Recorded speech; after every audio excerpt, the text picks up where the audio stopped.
Hey everyone, welcome back to the People in Production podcast. This is Ryan Nelson with Circle of Five Coaching, and I really invest in relationships with people and help them develop trust within their manufacturing organization. And in this podcast, we have the opportunity to have Katherine O'Toole join us from the Kansas City National Tooling and Machining Association, and we're going to talk about Katherine's love for what she's doing. We are going to be talking about the amazing partnership that she's developed with another organization to put on the third thing we're going to talk about, which is the upcoming Kansas City Manufacturing Expo. And I think it's going to be a lot of fun just hearing some of Katherine's insight and her joy. And so with that being said, let's bring Katherine on. Hey, Katherine, how are you? Hey, I'm well, Ryan. Thanks for having me. Hey, I'm excited to have this conversation. It's been a while since we've connected. Life has happened, but it just really seemed appropriate to come back and connect with you and see where things are at. And I want to just start with just dialing into, you've been in your role now for, I think this is you're finishing up your third year. Is that about right? I just hit 2.5 years. Yes. 2.5 years. So okay. So yeah. Halfway through 2.5 years. And you just seem to continuing to be going deeper and deeper into what you're doing. And there just seems to be a love for your job. Tell me, I always love asking leaders, what gets you out of bed in the morning? Why do you get up and think, I get to work today? Tell me a little about that. Well, I feel like my answer to that has really been evolving, Ryan. And I think as of late, I have a very comfortable answer that I can share. You know, I'm a very average person. I am very underprepared and under-equipped to be in a lot of the situations that as of late I have been able to be a part of or have been put into or asked to, facilitate. But I think that's what I love is that as an average individual, I represent most everybody else, right? Like we're all kind of in that boat together. And I love planning events for people like myself who work in small businesses, like the one that, I grew up in with my family's tool and die shop. And I love helping them. And I love watching them find success. And I love celebrating that success. And it truly brings me great joy to be that connector and event planner when I know what I am doing is bringing benefit and value. Yeah, Katherine, I love that so much. And I'm just a few months ahead of my journey in this coaching and consulting space, specifically focused in manufacturing. I've been doing coaching and development for my whole career, but just really feeling this dialed perspective on focusing on coaching. And there's this process we go through in discovering our voice in a lane. And like you were saying, you've kind of started getting more and more comfortable with that. I think early on, we try to do everything we can.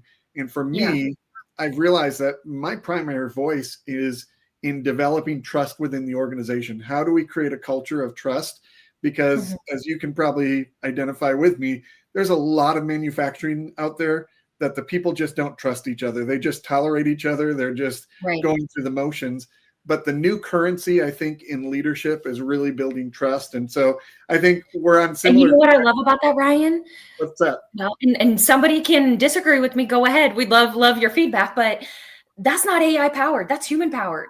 Yep. And that relationship-based networking is what I love. And that is why I love the job that I have. That's awesome. Great insights, great feedback. And thanks for letting me explore that a little bit. And I want to go one bit further, Ryan, and I think you're right on doing too much, right? Yeah. I really used to eat myself up as well. I still get very nervous when I have to publicly speak. I'll stutter, I'll sweat. I don't like that. And I, in the past, would feel like I failed an event, right? Because I didn't open it in my 30 seconds in the spotlight. Well, I'm not the main speaker. Like I don't have to be that. My job is to bring people together. So I think I've allowed myself to accept, really what my position is and that I don't have to be perfect across the board, but that's okay. So let's talk about that because you've been incredibly effective at building partnerships and then you've surrounded yourself with other people who have a mindset of not scarcity, but abundance. And, I think of our president, Fred Stipkovitz, Fred's just like, guys, there is plenty of business out there. We're not in competition with each other. If we know our fellow industry people, we can support each other and we can lift each other up. And I love that mindset. And you did something, and this has been brewing over time, but in February, you courageously reached out at the Missouri Association of Manufacturing's annual trade show. Midwest, manufacturers trade show. Yeah, yep, the trade show. And it was a great event. And you just said, you know what, we're going to be there. We need something like this in Kansas City. Let's see if they'd be willing to meet with us after the conference to share. So you took the whole board. I think almost the whole board was there. Yeah. And you all sat with the leadership from Missouri Association of Manufacturing and said, what does it look like to put on a trade show? Because we need to get more exposure. And then as I understand it, in that conversation, they were just like, wait, so where are you doing this in Kansas City and in the Missouri side? And you're like, well, that's where we think. And they're like, can we help you with it? So here, just that next level, you developed a relationship that some people could see it adversarial, but you welcomed their desire to be involved. Tell me about the beauty of that collaboration with Missouri Association of Manufacturers. Okay. Yeah.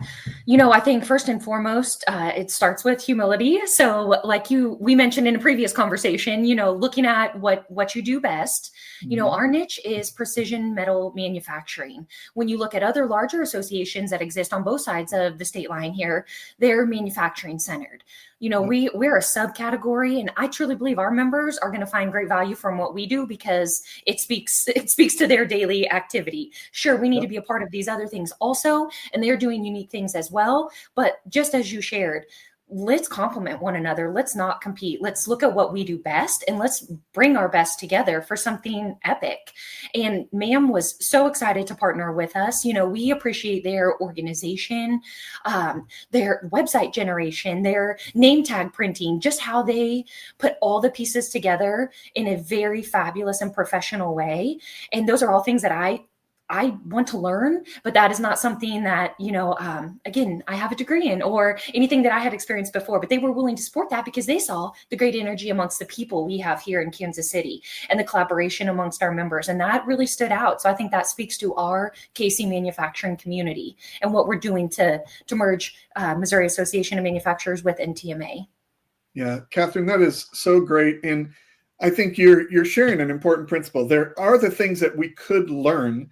But honestly, you sitting at your computer in your dining room or office or whatever, and trying to figure out how to make name tags and how to print QR badges when there's somebody that's already doing it, and you could try to figure it all out. People want to help one another, and when you have a genuine relationship, which is what the events that I plan are about building and what we have done with MAM, we've co-hosted an event, Ryan, that you actually led. And we've done some other great things together as well. But I genuinely, want their team to be successful. And why, if they're doing it and it works, then let me learn from you. And guys, that is leadership. We think leadership is figuring it out by yourself, but great leaders figure out who they need around them, and they fill their gaps with people who are smarter than they are, better than they are at the things that they need to be doing. And if anyone wants to read about that, there's a great book out there by Ben Hardy and Dan Sullivan called Who, Not How. And it literally says, quit asking the question, how do I get this done? But who do I need to get this done as effectively as we need it to get done? And the truth is, once you hand it to someone who knows how to do it, you're going to get way more impact out of that than if you tried to do it yourself. And that's really important, I think, for us as leaders to understand that getting the right people to the table will accelerate what you're doing in your organization. So I want to give you props for not saying, no, I got to do this myself. And then in the final sprint, you create drama for everyone else to come in. And I do. I think, Ryan, just hearing what you're saying, I need to give a big shout out. I'm sorry. I got a very important note here that a chicken is out of the coop. Well, do we need to pause this to address the issue? Excuse the interruption. Okay.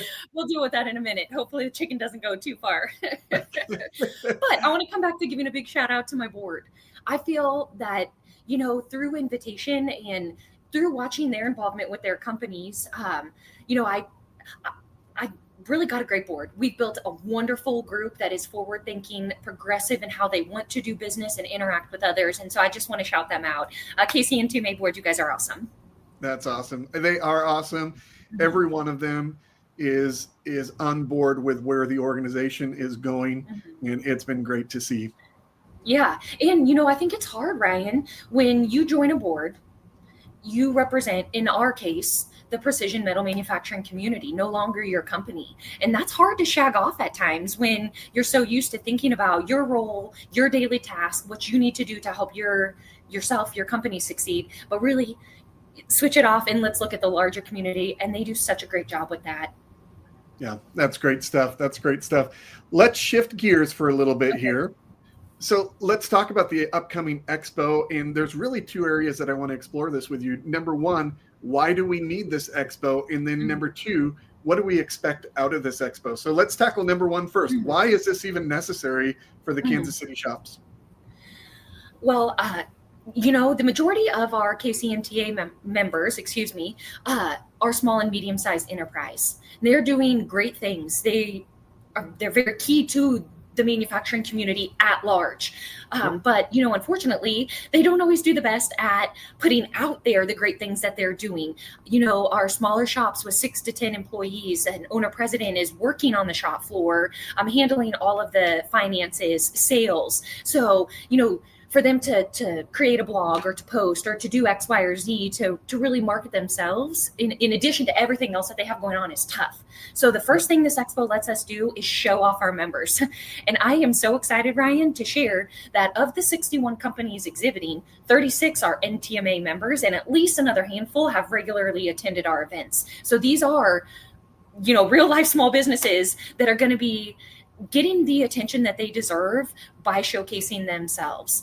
And then secondly, it lets our OEMs, also manufacturing facilities, and for those that are maybe not familiar with that term, the original equipment manufacturers, the ones that take the parts and the pieces and the components and they put them together into that finished good that goes out for sale, they get to meet local suppliers. They can save time, they can save on shipping, they can build a local relationship. It lets them see who is here that can do the metal fabrication work that they need. And we've got all kinds of exhibitors, plastic injection molders, welding facilities, tooling. So it's not just, you know, machine work. Yeah. And Katherine, you know, I was talking with a local company that I was inviting to be a part of this recently. And, good job, Ryan. And they were talking about the dynamic of this is if they're working with a vendor in Utah and there's a trouble in production, they literally have to send someone on a plane to go out there, spend a few days trying to figure it out. And here, shops can literally invite the local person to, hey, come on over, we'll do lunch, and they'll bring you into the shop, and we'll show you what we're dealing with. So that let me show you my equipment. Let me show you exactly where it's going to be made, how it's going to be made, and who's going to be making it. And then you have that relationship to troubleshoot anything. You're going to save a lot and gain a lot that way.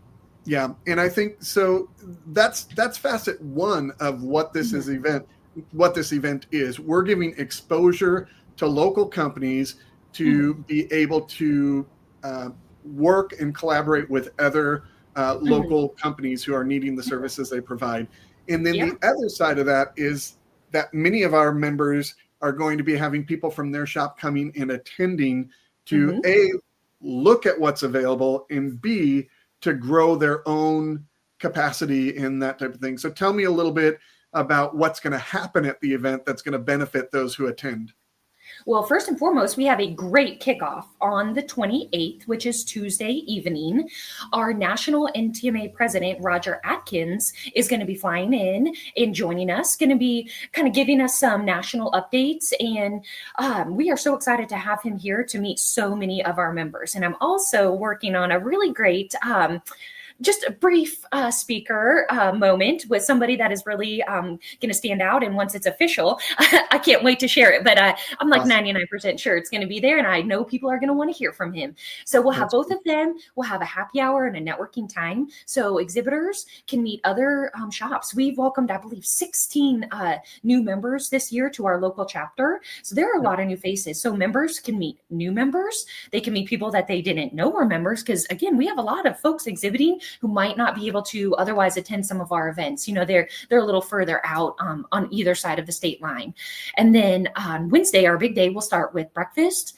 The expo floor will be open, and then we'll begin our breakout sessions. So we'll have 2 rounds of breakout sessions with 4 options at each, with a lunch break in the middle. And Ryan, you're going to be presenting for us. Yeah, I'm looking forward to that. And it's going to be a fun time. I'm trying to remember, I'm doing a few different conferences coming up. And I believe for this one, I'm actually going to be talking about the difference between a promotion and moving into a leadership role, and how we sometimes confuse that, and we create our own chaos in that. And that's going to be great. I'm looking And what I forward to love about those sessions, just like yours, we could be targeting somebody from HR, a purchaser, an engineer, somebody who is handling the cybersecurity side of things. There's literally a breakout session for everyone who is choosing to attend this event. Of course, we're geared towards those who are making, supplier or purchasing decisions, or engineers who are directly involved with that. But we want everybody to come and learn more about our manufacturing community and see what we have going on. So we do have an option for everyone.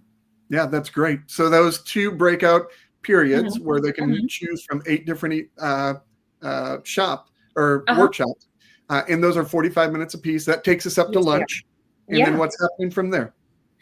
We'll run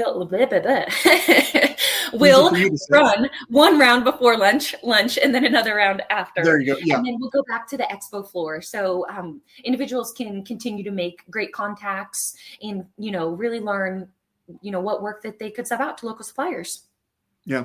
And so bring your business cards. Be ready to exchange a business card. Be ready to drop it into a bowl for someone doing a drawing. And I want to point out this, Katherine, I know you and your team with Missouri Association of Manufacturers, you've done training on how to prep your exhibit space, and they've been talking through some things. So this isn't just a thrown together thing. This is a built system that's equipped people to show up with their best stuff. So this is not going to feel like, back to our previous conversation, identifying what you do best, right? People, multiple times I was asked yesterday at a lunch meeting, they're like, isn't that kind of weird? Like, most of these companies kind of do the same thing, and they're just going to set up and they're going to bring their customers to this event. Well, yes, that is exactly what is happening. But the intent is to invite potential customers as well, not just, your best client or customer that, you deal with on a routine basis, but who is your dream target? Who do you really think that you could benefit in the greater manufacturing community and show off your specialty, which does make you unique and different, because what is going on in your shop is special. And I think it's really neat to see members seek to identify that. And I can't wait to watch them show that off. And really, our members want to collaborate with one another. So it's an opportunity for them as well to learn more about each other and how they can partner together to bid larger jobs as well. In your shop, you might have capacity to do fabrication and stuff, but you don't have capacity to paint. There might be another shop down the road that has the capacity to paint, but they're not doing enough to keep their line full. So you might discover a partner that's wanting to bring in work that can do it locally, and you don't have to send it off someplace else. So just come with an open mind of, how can I serve this community, and how can this community benefit me as well? And you're going to see opportunities to grow your business and your future, and just see that there's other people that are intentionally growing their community with their companies at the same time. And it's going to be a great event. Absolutely. Yeah. And I think, people feel like, yeah, should I attend? I just don't really know if this applies. My answer would be absolutely yes. Show up in support of local manufacturing, and then make it fit for you once you get there. But I think there's something for everybody, and it's going to be a great time. Yeah. Katherine, I'm excited about it. Thanks so much for connecting with us today and sharing some of your story. And we're going to have to let you go and find your chase the chicken and secure the chicken. And we hope that people maybe I'll post a great video of myself doing that in the comments. We want people to be involved. Hey, what do they need to do to get registered? Yeah, it's very easy. Jump on the website, which I can also link when we share this podcast out. And enter your name, your company name, and your email address. It's really as easy as that. That's great. Well, thanks for all you're doing, Katherine. Thanks for how you show up and the value you have for building the network. And I'm looking forward to being a part of this later this month. Can't wait to celebrate all the connections that are made. All right. Thanks, Katherine. Thanks, Ryan. And that's what we've got. Katherine is on fire. She's doing some great things. And I think you're going to love this expo. If you're even remotely thinking about being a part of this, be sure to go to the link under the podcast here. Go check it out. Be there. Build your network of relationships. Build your future. Thanks for taking some time to watch us. We really appreciate you listening. Take care. Thanks, Ryan. Yeah. Yep.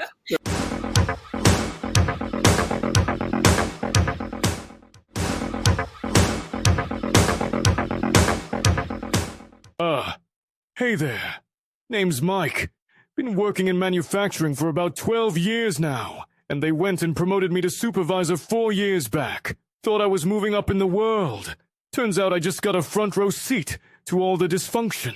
I'm not perfect, but I care about my people, and I'm trying to figure this leadership thing out without losing my mind or my hair. So, I've been asking Ryan some tough questions, and let me tell you, the guy's got answers that actually make sense on the shop floor. You ought to check it out. Head over to his LinkedIn page and watch him break it down. He answers my questions in a way that makes sense in the shop. All right, that's it. I'm Supervisor Mike. See ya.